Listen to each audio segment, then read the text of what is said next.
Okay, so I need to tell you about something that's been eating at me for days now. And it's not what you think. You've probably seen the headlines. Trump lashing out at Canada again. More tariff threats, more insults. But here's what nobody's talking about. Why is he so fixated on Mark Carney specifically? Not Trudeau, not some policy disagreement. Mark Carney. And the answer? It's going to tell you more about Donald Trump's actual fears than anything he's ever said out loud. Stay with me, because what I'm about to show you changes everything. Let me start with a moment that didn't get enough attention. 3 weeks ago, Mark Carney gave a speech, measured, boring even, about trade policy and economic stability. The kind of speech that normally puts people to sleep. Trump's response? Volcanic. Not just angry, threatened. And that word matters. Because here's the thing about Donald Trump that we've learned over the years. He doesn't lash out randomly. There's always a tell, always a psychological trigger. And Mark Carney just walked right into the one trigger Trump can't control. But before I tell you what that trigger is, you need to understand who Mark Carney actually is. Because this is where it gets interesting. Carney isn't a politician who stumbled into economics. He's not some regional leader playing on the world stage. This is a guy who ran the Bank of Canada, then ran the Bank of England, and is now being talked about as Canada's next prime minister. Goldman Sachs trained, Oxford educated, the kind of resume that in any other context, Trump would want to brag about having at Mar-a-Lago. But here's what makes Carney different, and this is the part that should make your ears perk up. Everywhere he's gone, he's been called the same thing. The adult in the room, the steady hand, the guy who doesn't panic when markets panic. And that is Donald Trump's worst nightmare. Let me show you why. Trump's entire brand, his whole political identity, is built on one core premise: that chaos is strength, that disruption equals power, that the loudest voice in the room is the most important voice. For 30 years, that's worked for him. In real estate, in reality TV, in politics, being the center of attention has been his competitive advantage. Mark Carney represents the complete opposite philosophy, and he's winning with it. Think about what that means for Trump psychologically. Here's a guy who's quieter, more boring, deliberately uncharismatic. And Americans are looking at him with something Trump hasn't seen directed at a foreign leader in years. Respect. Not fear, not attention, respect. You know what's even worse for Trump? Carney isn't trying to compete with him. He's not playing Trump's game at all. He's playing a completely different game. And that game is working. Let me give you a concrete example of what I mean. When Trump threatened Canada with tariffs, Carney didn't fire back on Twitter. He didn't hold a press conference to call Trump names. He didn't play the game. Instead, he quietly started building trade relationships with Europe, with Asia, with anyone who wanted a predictable partner. And then, here's the kicker. American conservatives started praising him for it. Can you imagine what that does to Trump's brain? The people who are supposed to be his base, looking at a foreign leader and saying, why can't our guy be more like that? That's not a political problem for Trump. That's an identity crisis. Now here's where this gets really psychological, and I want you to follow me on this because it explains so much. Trump's power has always come from controlling the emotional temperature of the room. He escalates, you respond, he escalates more, and suddenly everyone's operating at his frequency. That's how he's dominated Republican politics for a decade. That's how he's controlled media cycles. He sets the emotional tone, and everyone else reacts to it. Carney refuses to react, and that refusal is more threatening to Trump than any insult could ever be. Because here's what Trump actually fears more than anything: irrelevance. Not losing, relevance. He can spin losing. He's been spinning losses his whole life. But being ignored? Being treated as if your tantrum doesn't matter? That's the one thing he can't spin. And that's exactly what Carney is doing.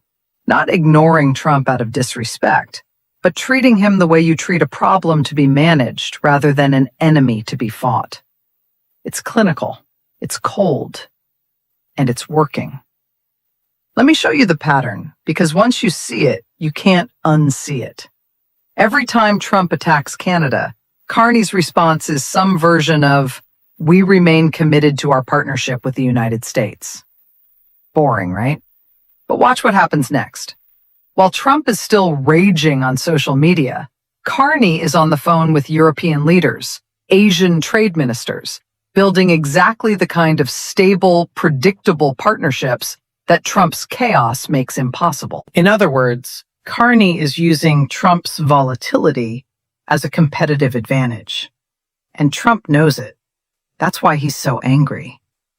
But there's another layer to this, and it's the layer that I think really gets under Trump's skin.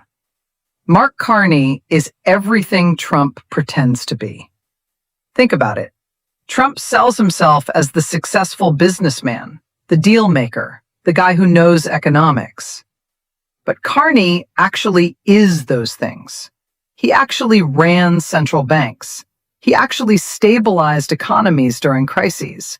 He actually has the credentials Trump wishes he had. And he's doing it all without the performance, without the gold toilets, without the spectacle, just competence. Quiet, boring, effective competence. That contrast is devastating for Trump's brand, because it exposes something Trump has spent his entire life trying to hide. That real power doesn't need to announce itself. You want to know how I know this is what's really happening? Look at who else Trump attacks this way. Not strong opponents, not people who are beating him. He attacks people who make him feel inadequate, people who have something he wants but can't buy or bully his way into having. Respect, legitimacy, actual competence. Mark Carney has all three, and he's not even trying. That's the part that probably drives Trump the craziest. Carney isn't competing for attention. He's just doing the job. And somehow that's more threatening than any competitor Trump's ever faced. Now let me connect this to something bigger, because this isn't just about two guys and their egos. What we're actually watching is a clash between two completely different models of leadership. And the terrifying part for Trump is that Americans are starting to prefer the model he doesn't represent. For years, Trump convinced a lot of people that strong leadership looks like dominance. Loud, aggressive, unpredictable, always on offense. That worked when people were angry and wanted disruption. But here's what's changing. People are exhausted. They're tired of the chaos. They're tired of waking up wondering what crisis is going to blow up their day. They're tired of leaders who treat every disagreement like a personal war. And when they look at Mark Carney, they see an alternative they didn't know they were missing. Calm authority, measured responses, someone who absorbs pressure instead of amplifying it. That's not weakness to them anymore. That's strength. And that realization is spreading. You can see it in the way conservatives talk about Carney. They're not praising his policies necessarily. They're praising his temperament, his steadiness, the fact that he doesn't make everything about himself. And every time someone says that out loud, it's an implicit criticism of Trump. Why can't our leader be like that? The question doesn't even need to be asked directly. It's hanging in the air. This is where Trump's fear becomes visible, because he built his entire political career on the idea that his way was the only way, that strength equals volatility, that leadership equals spectacle. Mark Carney's existence, his success, his growing respect among American conservatives, it disproves that theory. And if that theory is wrong, what does Trump have left? Here's the really fascinating part psychologically. Trump can't attack Carney the way he attacks other opponents. He can't call him low energy because Carney's whole brand is measured energy. He can't call him stupid because Carney's credentials are bulletproof. He can't call him corrupt because there's nothing there. So what does Trump do? He attacks the fact that Americans are listening to him. He attacks the fact that Carney dared to speak to American audiences. Because that's the tell. That's Trump revealing what he's actually afraid of. That Americans might prefer what they're hearing. The panic isn't about trade policy. It's about validation. Trump needs Americans to validate his model of leadership. And every time someone looks at Mark Carney and thinks, that's what leadership should look like, Trump loses a piece of that validation. Now here's where this gets uncomfortable for Trump, and why I think this particular fight is different from all his other fights. Usually, when Trump attacks someone, there's a calculation. He thinks he can win. He thinks he can dominate the news cycle, control the narrative, make his opponent look weak. But with Carney, there's no win condition. If Trump escalates, Carney doesn't escalate back, which makes Trump look unhinged. If Trump backs down, he looks weak. If Trump ignores Carney, Carney keeps doing exactly what he's doing, building partnerships, earning respect, making Trump's chaos look like an obstacle to manage rather than a force to fear. Trump's caught in a trap of his own making, and the more he struggles, the more he proves Carney's point. This is what I mean when I say this is about fear. Real, visceral fear. Not fear of losing an election or a trade deal. Fear of becoming irrelevant.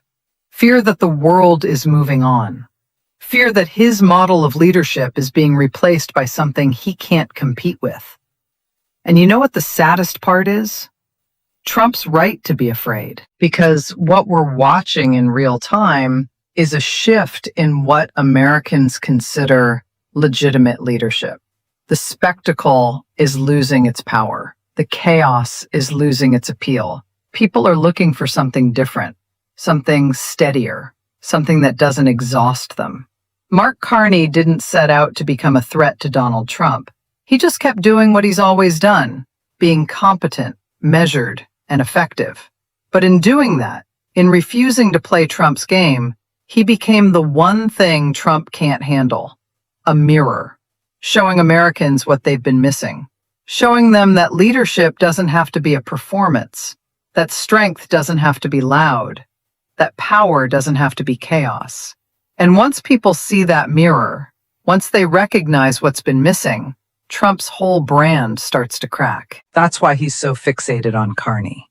Not because of trade policy, not because of economic disagreements, but because Mark Carney represents an existential threat to everything Trump has built his identity on. The quiet guy is winning, and Trump knows it. So the next time you see Trump rage tweeting about Canada or Mark Carney or some perceived slight, don't just see it as another tantrum. See it for what it really is. Fear. Fear that Americans are starting to ask the question Trump never wanted them to ask. What if strength doesn't look like chaos? What if leadership doesn't require spectacle? What if competence is actually more powerful than performance? Mark Carney isn't trying to answer those questions. He's just living them. And that might be the most threatening thing anyone's done to Donald Trump in his entire political career. Because you can't bully someone who won't play your game. You can't dominate someone who won't fight on your terms. And you can't perform your way out of being exposed. All you can do is rage. and hope nobody notices that the rage itself is the admission. Stay with me, because this story is far from over. And what happens next? It's going to tell us everything about where American leadership is actually heading.